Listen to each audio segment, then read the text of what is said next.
तो हमने पढ़ा था कि कैपेसिटर एक ऐसा डिवाइस है जो इलेक्ट्रिक चार्ज को स्टोर करता है, और कैपेसिटर का सबसे कॉमन एग्जांपल है पैरेलल प्लेट कैपेसिटर। इस केस में हमारे पास दो कंडक्टिंग प्लेट्स होती हैं जो एक दूसरे के आमने सामने पैरेलल रख दी जाती हैं, और इन पे हम इक्वल और ऑपोजिट चार्ज रख देते हैं। तो यहाँ मैंने प्लस क्यू और माइनस क्यू चार्ज दिया है।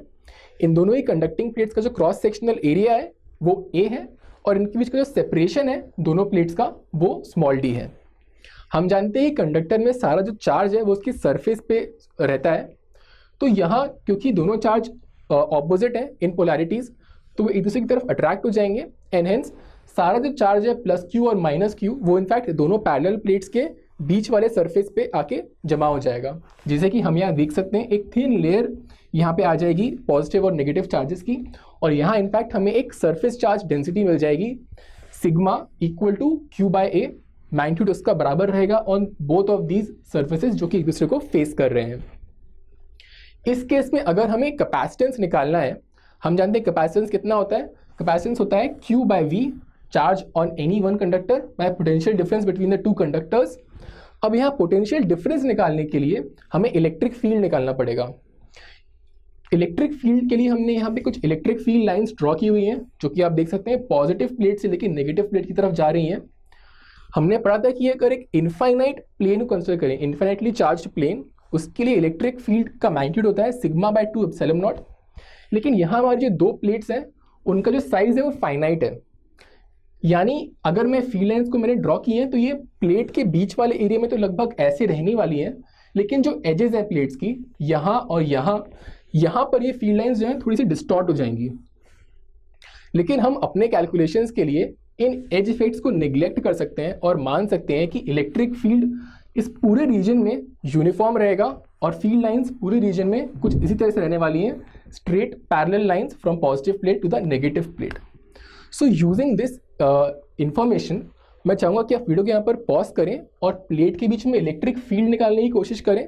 उस इलेक्ट्रिक फील्ड से आप पोटेंशियल डिफरेंस निकालने की कोशिश करें, एंड हेंस क्या कैपेसिटेंस आता है पैरेलल प्लेट कैपेसिटर का वो आप कैलकुलेट करने की कोशिश करें।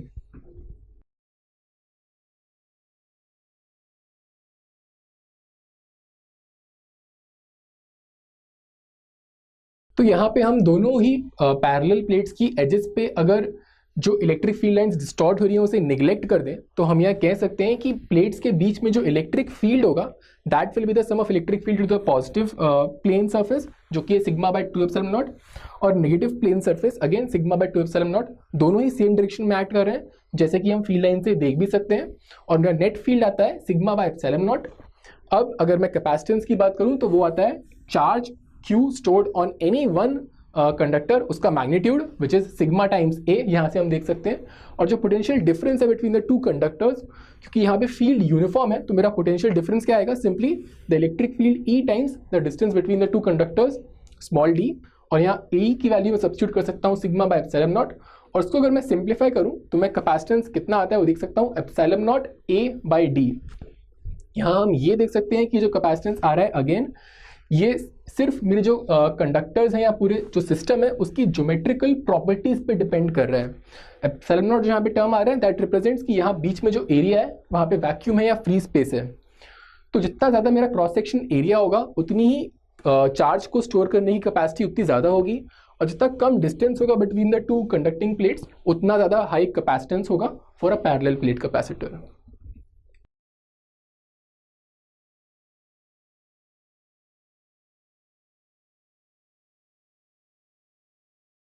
पैरेलल प्लेट कैपेसिटर का एक बहुत ही कॉमन एग्जांपल जो है वो आप अपने रूम में लगे जो सीलिंग फैन है उसमें पा सकते हैं। सीलिंग फैन में कुछ इस तरह का एक डिवाइस होता है जिसको कंडेंसर भी कहते हैं, मगर ये होता एक्चुअली में है एक पैरेलल प्लेट कैपेसिटर।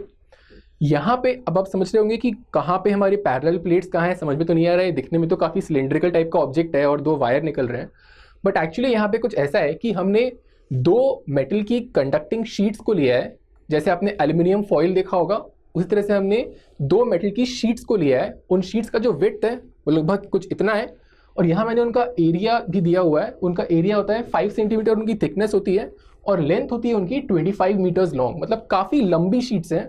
उनको एक दूसरे के ऊपर रखा है, उन दोनों शीट्स के बीच में डिस्टेंस है वो 0.01 mm है, काफ़ी कम डिस्टेंस है। और उसके बाद इन दोनों शीट्स को रोल कर दिया है और रैप कर दिया है बहुत ही टाइटली, एंड देन उसको इस सिलेंड्रिकल डिवाइस में फिट कर दिया है। तो इस तरह से ये जो सिलेंड्रिकल डिवाइस है ये एक्चुअली एक rolled up parallel plate capacitor है। और हम जानते हैं कि पैरेलल प्लेट कैपेसिटर के लिए capacitance is given by this expression epsilon not A by D। तो यहाँ मैंने आपको एक रफ वैल्यूज दी हुई है आपके सीलिंग फैन में लगे कैपेसिटर में, क्या शीट्स का क्रॉस सेक्शन एरिया होता है, क्या उनके बीच का सेपरेशन होता है। एप्सिलॉन नॉट की वैल्यू भी यहाँ गिवन है। मैं चाहता हूँ कि आप वीडियो के यहाँ पर पॉज करें और इस सीलिंग फैन में लगे कैपेसिटर के लिए क्या रफली कैपेसिटेंस आता है उसे कैलकुलेट करने की कोशिश करें। तो अगर आपने कैपेसिटेंस को कैलकुलेट करने की कोशिश की होगी तो आपका आंसर रफली कुछ 1 माइक्रोफैरड जितना आया होगा, इसके आसपास कुछ वैल्यू आपको मिली होगी। इस कैपेसिटर की एक्चुअल जो रेटेड कैपेसिटेंस है वो मुझे गिवन है एज 2.25 माइक्रोफैरड। अब यहाँ पे ये डिफरेंस इसलिए आ रहा है क्योंकि यहाँ पे उन दो कंडक्टिंग प्लेट्स के अलावा एक और मटेरियल को इंसर्ट किया गया है जो कि हम कहते हैं डाइलेक्ट्रिक, और डाइलेक्ट्रिक के कारण कैपेसिटेंस की वैल्यू काफ़ी बढ़ जाती है। इसके बारे में हम आगे पढ़ेंगे, लेकिन हम यहाँ फिर भी देख सकते हैं कि इस छोटे से कैपेसिटर, इस छोटे से डिवाइस में भी जो कैपेसिटेंस की वैल्यू है वो काफ़ी सिग्निफिकेंट है। हमने पहले पढ़ा था कि एक अर्थ साइज्ड अगर एक स्फेरिकल कंडक्टर की बात करें तो उसका हमें कैपेसिटेंस कुछ 700 माइक्रोफैरड मिला था। तो ये दो वैल्यू में अगर आप देखें डिफरेंस ज़्यादा नहीं है, कैपेसिटेंस का ऑर्डर में डिफरेंस 10⁻²00 का ही है, लेकिन अगर साइज की बात करें तो अर्थ इज 10⁻⁶ ऑर्डर में ज़्यादा बड़ा है अर्थ का size as compared to this small capacitor. So clearly capacitors जिनमें दो कंडक्टिंग बॉडीज होती हैं उनका कैपेसिटेंस काफ़ी हाई होता है as compared to single bodies जिनका हम कैपेसिटेंस मेजर कर सकते हैं।